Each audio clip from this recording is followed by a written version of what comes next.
Welcome everyone to today's video, where we'll be showcasing the transformation journeys of multiple patients. So, let's begin with the journeys of our first patient and see how their hair transplant surgery transformed their appearance and boosted their confidence. Have you ever felt like your confidence was being destroyed by something you couldn't control?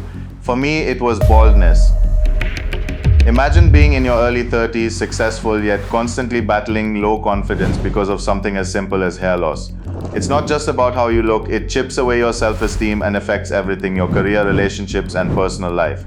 I used to love going on dates and being social, but baldness made me avoid even the simplest interactions. That's when I decided to take action and choose a hair transplant. Hi everyone, my name is Adi. I live in Sydney. And I'm here at QHT Haridwar to get my luscious hair back. I'm really excited for it and let's see how it goes. And I got to know about this from one of my cousins who was here 2 years ago. I mean, he did his transplant from QHT Haridwar and the results were like super good. His hair has gone back to the original length he had. And looking at him, I was like, okay, I should do it as well. And hence I came to QHT Haridwar. I read all the reviews on Google and it was amazing. All the people had good comments about it, which made me believe, okay, this is the right place for me to go.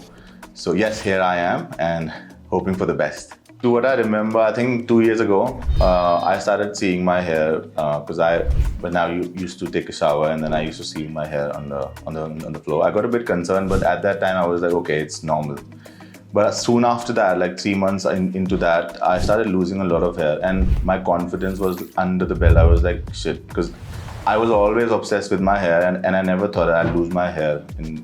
I was like 30 years old at that time. So it did hamper my confidence and I think I'm going to regain it soon once I do my surgery over here at QHT. To an extent, it did professionally, but I was more worried about my personal life because I am not married still, and it's always good to go on dates and with a huge chunk of hair on your head, and rather than wearing a cap or going bald. I don't prefer. I mean, men are super confident being bald, but I'm not. So yeah, it did hamper me in that way, and as I said, me being obsessed with my hair since I was like 5 years old, and me losing that hair was very much degrading my confidence. So yes, it did affect my personal and professional life as well. Being an Indian, yes, I did try a lot of remedies at home. I tried onions, rosemary oil, everything that my parents suggested, and nothing helped. To be honest, I was thinking that okay, this some sort of oil is going to help, but it was like actually degrading my hair fall. So I think I should have been here last year, but in the meantime, I was like, no, let me try at home first, and that didn't work out. So yes, I think it's better to get a hair transplant rather than trying the home remedies, sitting at home and not consulting proper dermatologists and people over here, right? Okay, so parents, they're not very much keen on me getting a hair transplant because as per them, Ayurveda and science doesn't go hand in hand. They're like, okay, this is something natural, you cannot grow it back. So it's probably a challenge for me to show to them that, okay, I can get my hair back as well. And probably they'll be happy in the end, but as of now, they don't really approve me getting a hair transplant.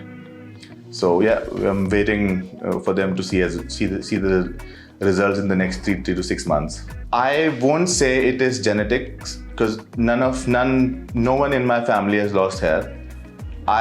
Because I live in Sydney, I think is the water over there, it didn't suit me. Also, some chunks of my lifestyle, because in Sydney, there's a huge culture of drinking beers every day.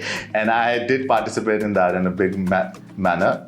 But I think that is one of the reasons, and stress at work, because there was a lot of sleepless nights when I used to like just be up and keep working on AI and data and all that for the reports which has to be submitted the next day.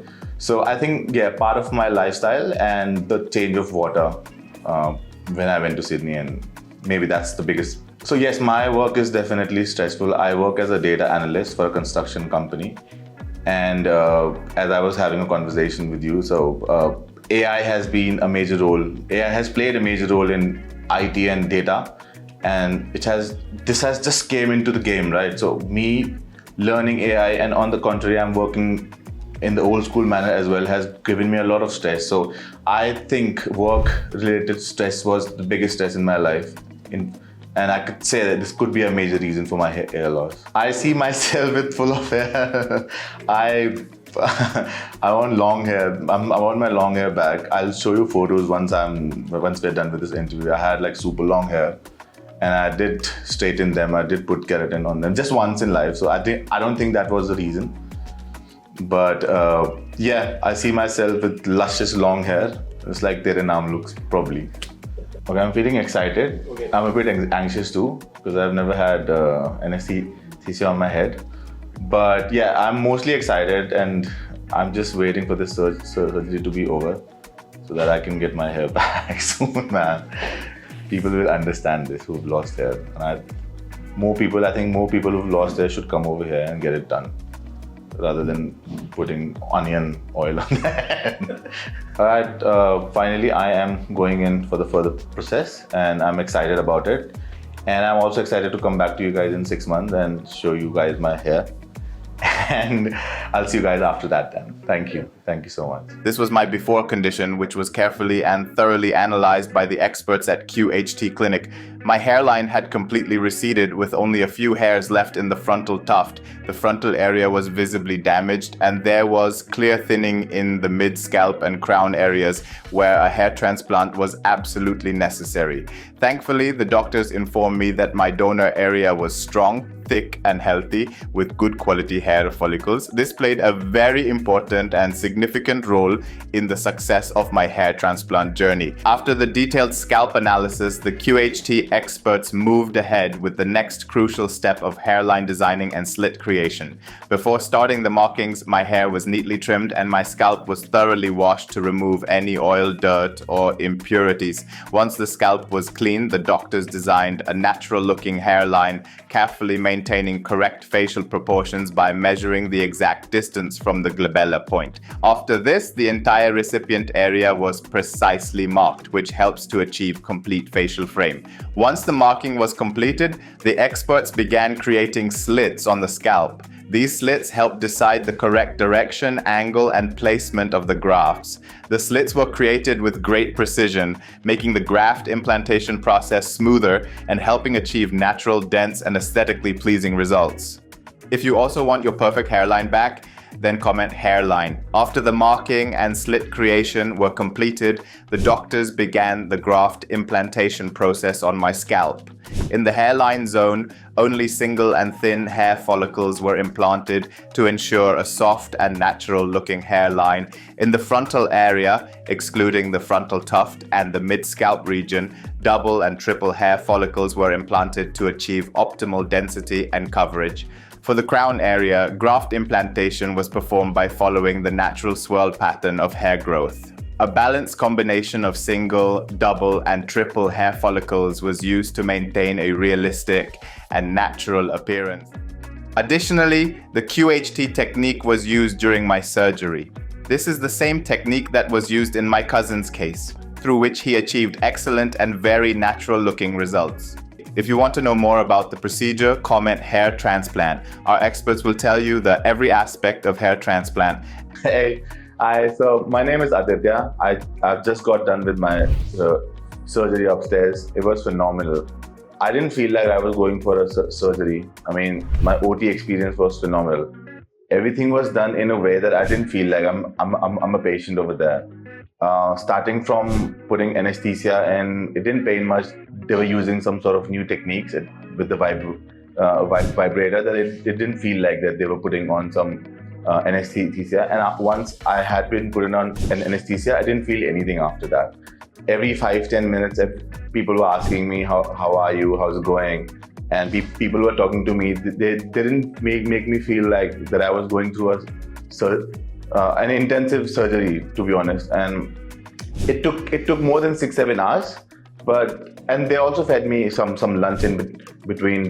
We had minimal breaks. So overall, it was great. And I'm gonna be here in after 5 days to get a hair wash. So probably I'll get some hair by then. Doctors, nurses, everybody was like over the top, man. Doctors, I think the doctor came in thrice. She was just checking on me. Hey, hi Aditya, how you doing? And she was just checking on my pulses and everything. And the nurses were there all the time. And they were like two boys who were sitting and they were doing my procedure, and they were like talking to me all the time. And they were asking me about my stuff so that so that my mind gets always busy, right? So that was good. Actually did help. So yeah, thinking about that, I was really nervous at that time. My blood pressure was going really high, and the doctor said, "You're being anxious. Everything is okay with you." But now I'm done with the surgery. I was thinking, why was I anxious? Everything was like super chill up there. And it didn't actually feel like a surgery. I've been through other surgeries in life, but this didn't feel like a surgery at all. There was no pain. I think nobody should be frightened of hair transplants.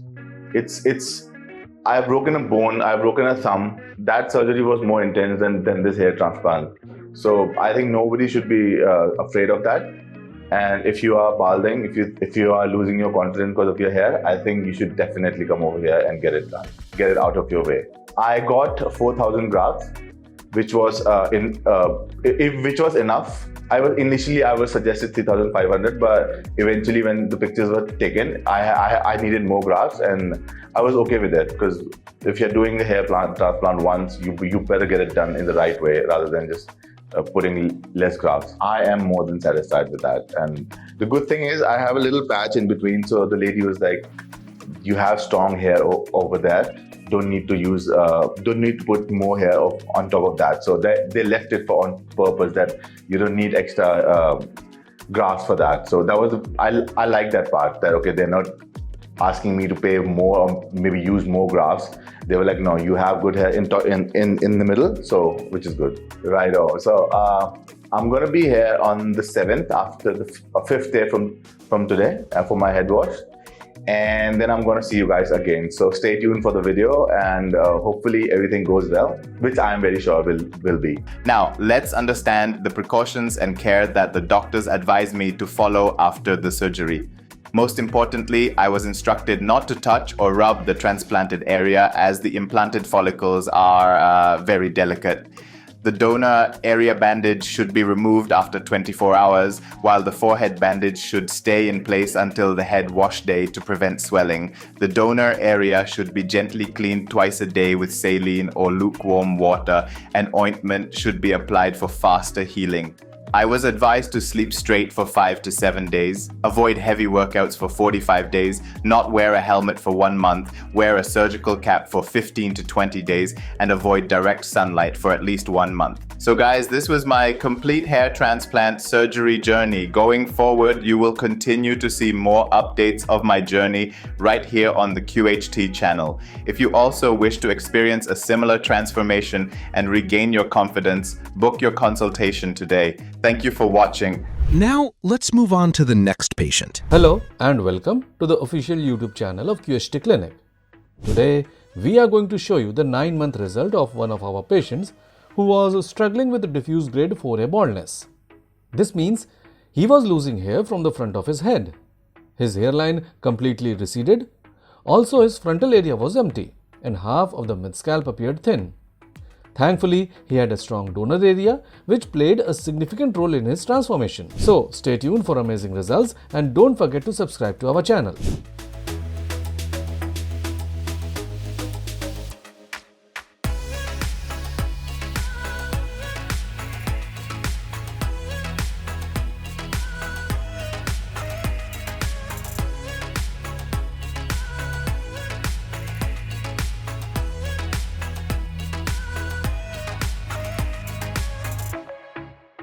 Hairline designing is one of the most important steps in a hair transplant because it shapes how natural and flattering the final results will look. Before starting, our experts trimmed the patient's hair and did a head wash to get a clean and clear scalp for precise marking. Then, they carefully designed a hairline that suited the patient's age and facial structure. The hairline was set slightly lower in the middle, keeping a perfect 7 cm distance from the glabella point. to ensure a balanced and natural look. Every hair was implanted at the right angle and direction to blend seamlessly with the existing hair. This careful planning ensured that the final hairline looked completely natural and perfectly framed the patient's face.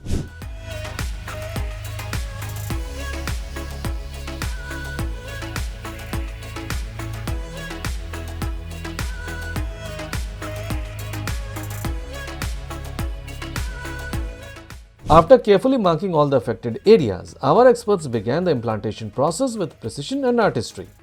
To achieve the most natural look, they implanted single, thin hair follicles in a zigzag pattern within the hairline, ensuring a soft and seamless transition that perfectly blended with the patient's natural hair growth.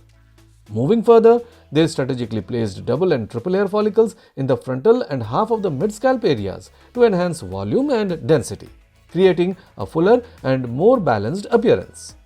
A total of 4,400 grafts were implanted, all carefully extracted from the patient's safe donor zone. Now, let's take a closer look at how these 4,400 grafts transformed our patient's look.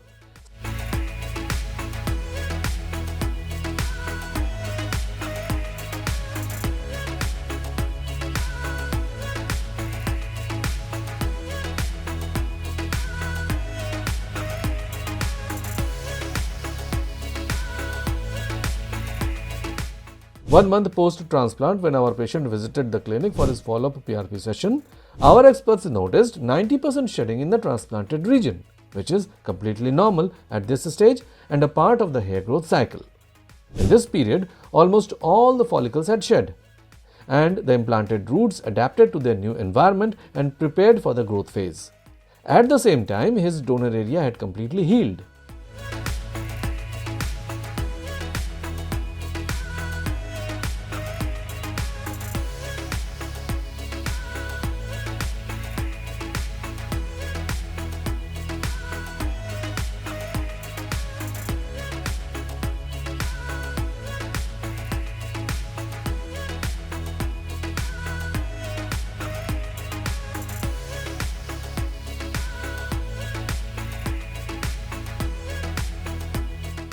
If we compare it to the first month, the 4-month post-transplant results showed remarkable progress as new hair growth began to take shape.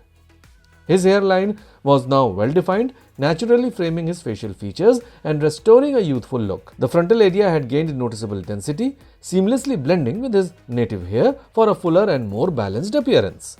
The untouched crown area was also starting to heal, creating a strong base for even more impressive results in the months to come. His transformation was becoming even clearer, and the best was yet to come. 9 months post-transplant, the results were truly outstanding. If we compare it with the patient's condition before, there was no hairline at all, but now it is perfectly framed. The once bald frontal area is now filled with thick, voluminous hair growth. The frontal area has gained great density, and even the untouched, thinned crown area has healed through medication and PRP sessions, which has greatly enhanced the patient's overall look. This transformation has not only changed the patient's appearance, but has also restored his lost confidence. Now, he can freely cut and style his hair according to his choice. This result shows that hair transplant results are permanent because many believe that the results are temporary. If you get inspired by the patient's journey, then book a consultation with our experts and take a step to overcome your baldness.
Hello friends, if you have not subscribed to our channel yet, please like this video, share and subscribe to our channel, and don't forget to hit the bell icon so that you will get update on every video.